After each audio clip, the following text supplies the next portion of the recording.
Ayun mga loves, manonood tayo ngayon ng isang video na viral. So, nakita yung mga ano ko. Viral na viral siya ngayon. So, nakapag-upload na rin ako ng isang video about doon. So, ngayon manonood tayo kung ano yung kahahantungan ni Joaquin Montes na nilatag ng kanyang attorney sa Ateneo. So, alam mo yun, kinakabahan talaga ako mga loves kasi yung ano niya, ang bata-bata pa niya, tas nagawa niya yung mga ganun, ayan, panoorin natin. Tingnan natin kung ano yung mga reaction ng ano. Hindi ko lang siya malalagyan ng sounds kasi nga. So, ayan. Panoorin natin. Ang bata-bata niya pa talaga. So, ayan. Tingnan natin. So, nambugbog siya, diba? Kaso ng pambubuli sa loob ng Ateneo. Sa loob mismo ng kanilang school. So, nambuli siya. So, tingnan natin. Kaso ng pambubuli sa loob ng Ateneo. So, ayun. Ayun, ang liit-liit niya, diba mga loves? Tapos, yung kaaway niya is ang lalaki. So, diba? So, maghahanap pa tayo ng mga loves ng iba pang mga video about doon.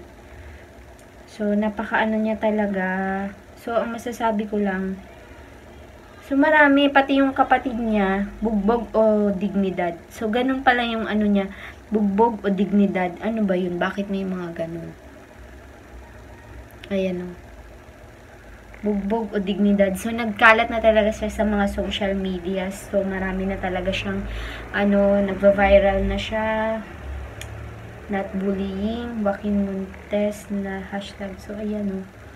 Yung mga video niya is para talagang, ang liit-liit niya lang. Diba? Marami ng mga tingnan natin dito sa iba.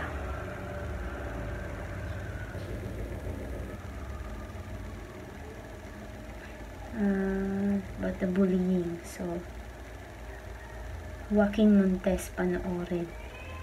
So, ayun. Sino naman si Sian Lim? Okay. Pati mga artista, nag-ano na. I just want to share a quickly story. Simply skip my post or block me if you're not interested. Back in the middle school at high school or So, ayun mga loves, ang masasabi ko lang.